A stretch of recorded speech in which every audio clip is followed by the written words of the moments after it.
to me, it's okay that they think those things, because the way someone thinks about me, I don't have a problem with that. My main thing is I would never want someone to think that I would hurt Gannon or any of the children in our home, because that's just not the case.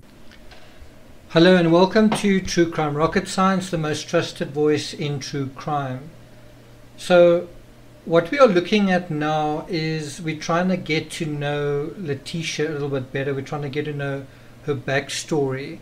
Now, another channel has done a really good job sort of digging into her past, trying to figure out the Letecia behind the mask. And one kind of clue to everything, in other words, without even knowing the details, one clue to what's going on is the different names that Letecia has. You know, she's Letecia, she's Tisha, she's T, she's Letecia Harden, she's Letecia Hunt.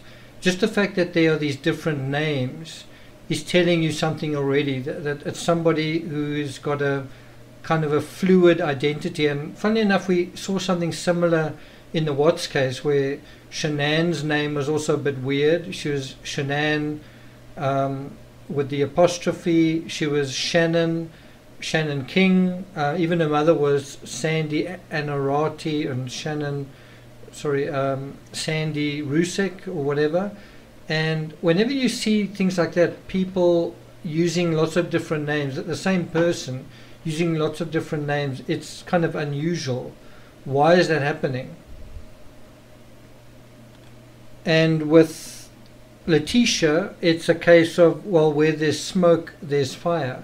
The question is, what kind of fire are we talking about? Are we saying because there's some evidence of a criminal backstory, I don't really even use the word record, but it does look like she's got a bit of a portfolio behind her. Does that mean she was an abusive mother? Does that mean she was abusive towards Gannon? And it's very tempting to think that she was, isn't it? She was a criminal before, and then somehow she infiltrated the Stauch family and did what came naturally to her. I mean, that's the natural sort of path of least resistance one would take, isn't it? We've got to be careful making up our minds without facts and without proper evidence. And it is easy to, in this sort of limbo that we're in now, sort of a legal limbo, a sort of a kind of a purgatory in terms of the narrative that's come out, to jump to conclusions, to jump onto speculation on social media, speculation on Facebook and various forums. What do we know for a fact? Well, the best document we have right now is the 32-page affidavit. That is kind of the best reliable information on Letecia. Now bear in mind, the point of this document, the purpose of this document is to get Letecia arrested. So what law enforcement want to do is they want to fill up this document with all the dirt, but not just it's not slander. It is the probable circumstances surrounding a particular person that is credibly and demonstrably pointing to them being one way or the other, right? So what law enforcement wanted to do here was they wanted a judge to look at the affidavit and then issue a warrant of arrest. So they kind of, through this document, they're trying to kind of making a case saying this person is has the sort of qualities and traits and backstory and the there's evidence of a kind. When I say that, I mean in terms of her search history and her movements and her GPS and her contradictory statements. So not direct evidence, not necessarily very specific, but evidence of a kind that seems to be pointing towards something sinister, something suspicious, something that maybe she should be arrested. I mean, this kid's disappeared. Has she had something to do with it? And it does look like she does, right? But now bear the following in mind. The law enforcement, the prosecutors want to build the strongest possible case in terms of this document. And so why wouldn't they mention something like child abuse or abuse if that wasn't the case? Right? Now, bear in mind this document was drawn up fairly early on. It was drawn up in the month of February, around about 3 weeks before Gannon's remains were actually found. Also bear in mind, subsequent to this document being issued, Letecia was arrested, but subsequent to that, the charges were updated, and one of the charges that were added was that she was charged with child abuse resulting in death. Now what does that mean? Bear in mind, Chris Watts wasn't charged with that. So what are we talking about here? That's kind of the question. That's the question we're dealing with. So earlier today I wrote a little post on Patreon dealing with Letecia Stauch's character. I'm just going to quote a little bit from that. I also referred to the bottom of page 2 and the top of page 3 in the Stauch affidavit. I've written the first book on the Stauch case, Boy Interrupted, and so I've gotten to know the affidavit quite well. Obviously, when you're quoting from it, when you researching it, when you're trying to kind of convert that narrative into a different narrative, a chronological narrative, but you're also interrogating what's in there and you're testing what's in there. What you also notice is what's not in there.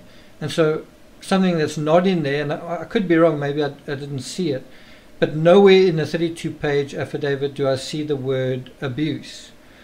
The word abuse does come up in the media narrative, however. There's an article in The Sun, which I'll put in the description to this video, where there's sort of talk of Letecia being, how can I put it? Or maybe I should quote from the article, where they talk about her being previously arrested for battery, domestic abuse and theft, right?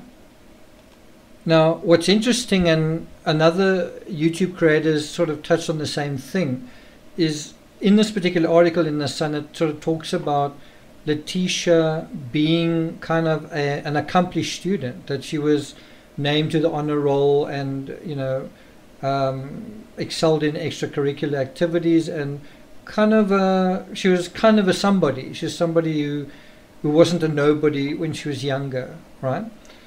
But then something happened when she graduated in high school in 2001. She was arrested for stealing a car in North Carolina. And something that definitely comes up a lot in this particular case are vehicles. I mean, there are around about 5 or 6 vehicles that form part of the fabric of this case. There's the red Nissan truck. There's the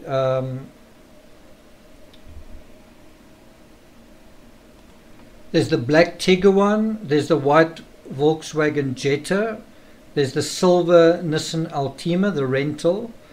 There's the white Kia Rio. And one thing that I was sort of wondering when I wrote the book was, did she choose the cars and the colors purposefully? And I kind of think she may have. You know, that, you know, if you look at how certain of these cars look, they kind of resemble one another. I mean, the Rio, the Altima and the Jetta kind of look like one another, right? And one wonders whether that wasn't done on purpose, that one is going to, if you don't know cars very well, aren't you going to mistake one for another, kind of thing. On the other hand, you know, choosing a white car when you've got a black and a red car at home, isn't that going to also distinguish the vehicle from the other vehicle? But from this list, it appears, and we don't know this for a fact, but it appears that there's a vehicle missing. What was the vehicle used to dispose of Gannon's remains, you know, on that long drive to Pace, Florida? what vehicle was involved in that. And at this point, we just don't know. One can speculate, but we just don't know for sure. It seems possible that it might be the Altima, but we just don't know. So if we come back to the child abuse thing, and this article in The Sun refers to, like I mentioned, the arrest for stealing a car, and at the time she was found guilty of felony larceny, which was reduced to misdemeanor, unauthorized use of a vehicle. So you kind of have things going on where it's kind of neither here nor there. Is it a crime or is it something else? Right? It's kind of a muddy area between criminality and almost like bad behavior or misbehavior. Bear in mind, she was quite young at the time she was in high school. It was 19 years ago. She was sentenced to 45 days in jail, but then given credit for time served.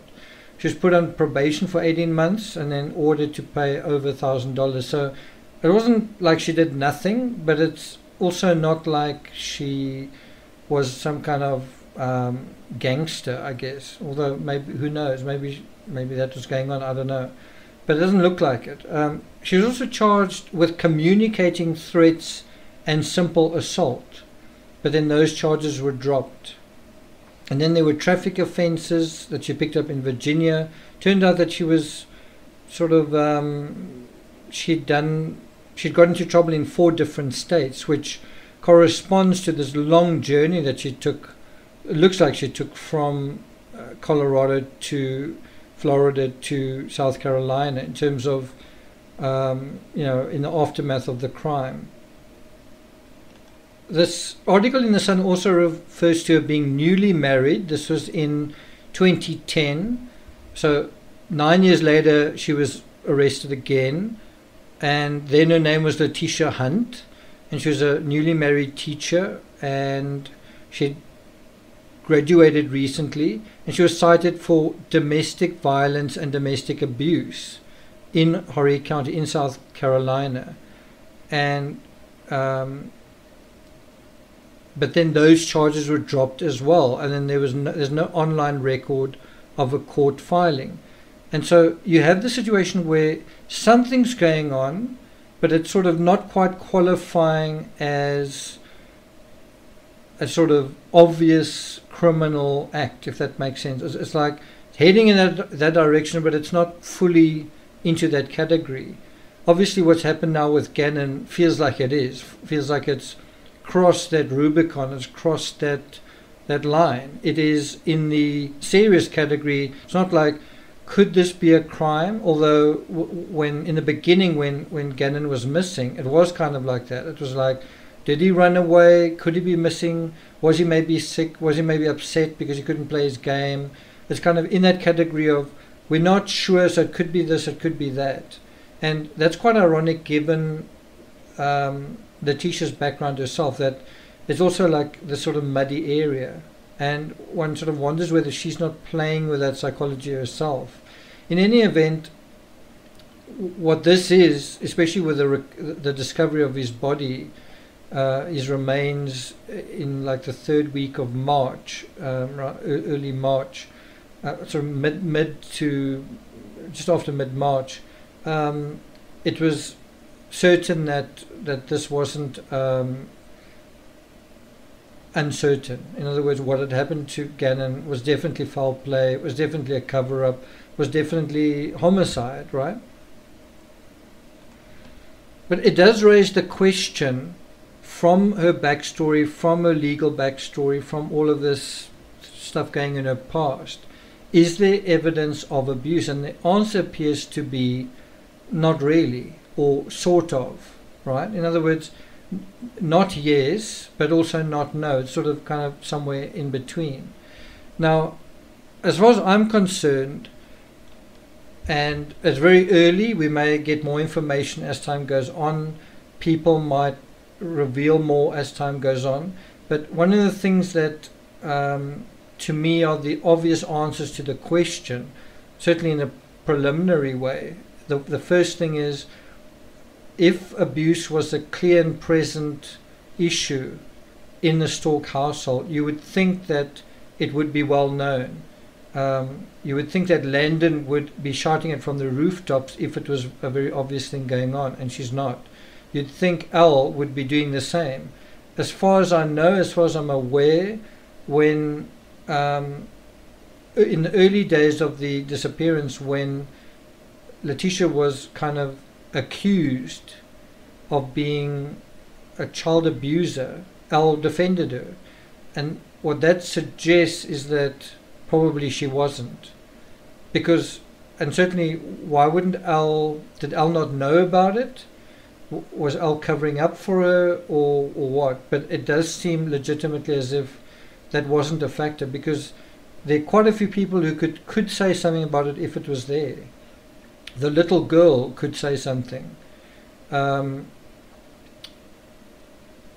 could say something. We don't know whether he knows something, he's not saying something, but certainly at this point, I mean, he's filed for divorce against Letecia. So why on earth, if he knew this about her, why wouldn't he mention it? Why wouldn't he mention it? And the other thing goes to Gannon himself. If Gannon was being hurt, there's no record of photos of injuries, of him going to the hospital or the doctor. There is no, especially in the last days, there's nothing about him contacting his father. I mean, he had his own phone. There's no record on the cell phone of text saying, "Dad, she hurt me," or something like that, or of Al being uncertain whether to leave his children in Letecia's care. Instead, we see her taking the kids hiking. That doesn't mean she was a totally innocent, good mother, but certainly doesn't come across as someone who's all bad either, right? One thing that I think is foremost on people's minds is the recording Letecia made of Gannon crying on Sunday night. You know, he'd set fire to the carpet according to the recording, and he was in tears, and he was sounding like he was actually physically hurting. And Letecia doesn't sound like a very nice person in that video. She sounds coercive. She sounds like she's not gonna, she just kind of sounds quite callous, doesn't she? And there's something very manipulative about it, like she's sort of saying, we're going to lose this house, and Gannon, think about how, what can we sell so we can, and I mean, who in the world would ask an 11-year-old child about selling the contents of a home? You know, help me choose the contents of the home that you can sell it. I mean, it was all very bizarre, wasn't it? I certainly wouldn't give Letecia a clean bill of health for what happened there. You know, the little boy was obviously distressed. She didn't sound very compassionate. But one's also got to look at the difference between abuse and not behaving, you know, as a perfect parent either. So, you know, that sort of grey area.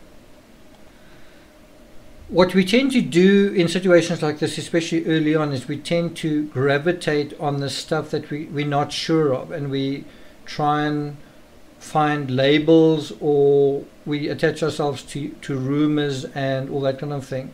And what I think is more helpful is you look at what you do know, and what do we know? Well, what we know is, in the affidavit, it refers to, there are about 3 little paragraphs of Letecia's sort of criminal-ish backstory. And what is that telling you about her? And I've already mentioned the different names, you know, Letecia, Tisha, T. Harden, T. Hunt, T. Stauch, and so on. And that's showing someone who is fluid, I guess, in the way they present themselves to others. And in this sense, it does seem like Letecia had fooled Elle, and that comes across in the affidavit, where she texts other people about lying to him. And so that, I think, is a fact, and I also think it is something that is in Elle's defense, that he wasn't sure what to think, just because he was with this person who is very fast and loose with the truth, right? The other thing is, it shows someone is getting used to getting away with small crimes. She thinks she's quite clever at getting away with little misdemeanors, and they get bigger and bigger and bigger. And if you're getting away with small crimes, aren't you going to be tempted to think that maybe you could get away with a big one? I mean, in the Watts case, the affair was like a crime spree of lying. Again, that doesn't qualify in a black and white case as a criminal, something that's criminal, right? There are countries where it does qualify. There are certain countries where adultery is punishable by death. There are other countries where it's punishable by a fine. There's some states in America where adultery is punishable by like the same fine as you'd pay to go and watch a movie, right? In some states you can sue the adulterous spouse. I'm a little bit fuzzy on that. I know I covered it in one of my books on the case, but I'm not sure if it's I think it's the adulterous spouse, as long as it's either the man or the woman. I'm just a little bit fuzzy on the legal stuff there, but that was based on very old kind of cowboy law, which hasn't been kind of modernized, although it has been modernized in some states. And I think North and South Carolina are part of the states that still subscribe to those somewhat legacy laws and legislation. I'd like to be more accurate on it, but I don't really want to go into the Watts case and into affairs. I want to just stick to this one. But basically, the affair taught Watts how to lie and deceive, but it also misled him into thinking he was any good at it. With Letecia Stauch, the rabbit hole of deception and prevarication appears to go much, much deeper, doesn't it? It's not just an affair. In other words, I'm not saying she had an affair. I'm just saying it's not like it was just an affair that made her realize, wow, I'm actually quite good at this. It's lots of other little things. And primarily, I think she seems to know quite a lot about cars and be interested in the utility of vehicles. And I think that's definitely very interesting. I'm not going to take it any further than that. Except to say that I do think the family dynamics and the relationship between Letecia and the children and her husband and going into the past is really going to inform us on who she is, and who, of course, is the key to why. Knowing who someone is telling you why they do what they do. It's kind of learned behavior, and so that is something that takes quite a lot of time to figure out. It takes quite a long time to find out who a person is. Just as people who get married, there tends to be quite a long period, hopefully, where you get to know one another, and you also get to know the person behind the sort of charade or the mask.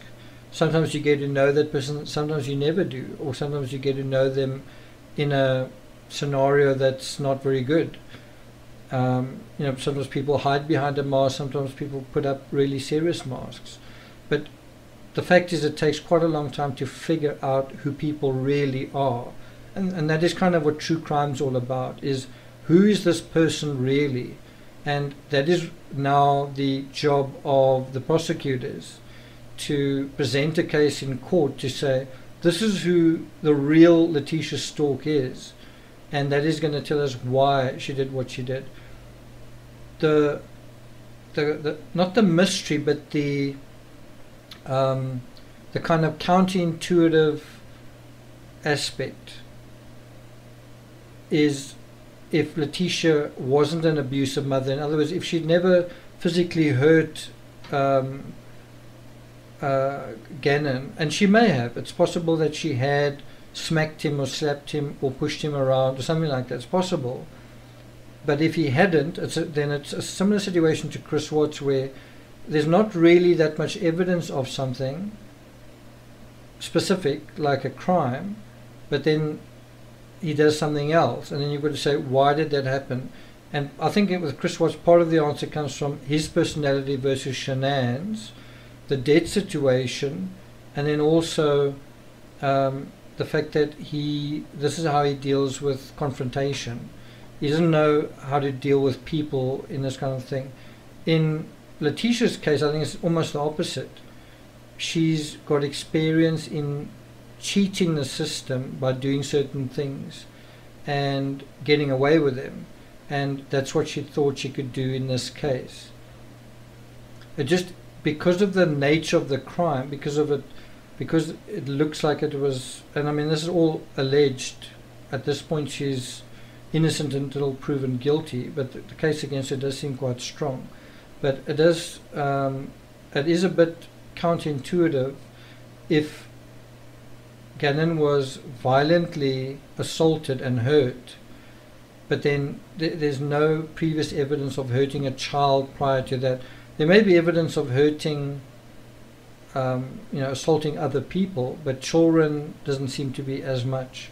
And so if that's the case, it looks like Letecia may have crossed one of her own sort of personal boundaries.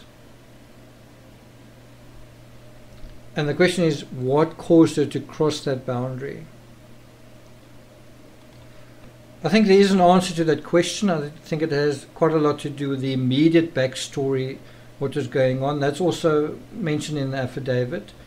At any rate, thank you for listening. If you're interested, my book, Boy Interrupted, is available on Amazon. At one point it was number 11, I think, bestseller in the hoaxes and deceptions category. So if you're interested in reading a chronological narrative with some analysis and interpretation using the facts, then check that out. The audiobook's also available on Patreon at about half the price. I think it's on the $5 tier, so check that out. Thank you for listening, and I'll see you guys next time.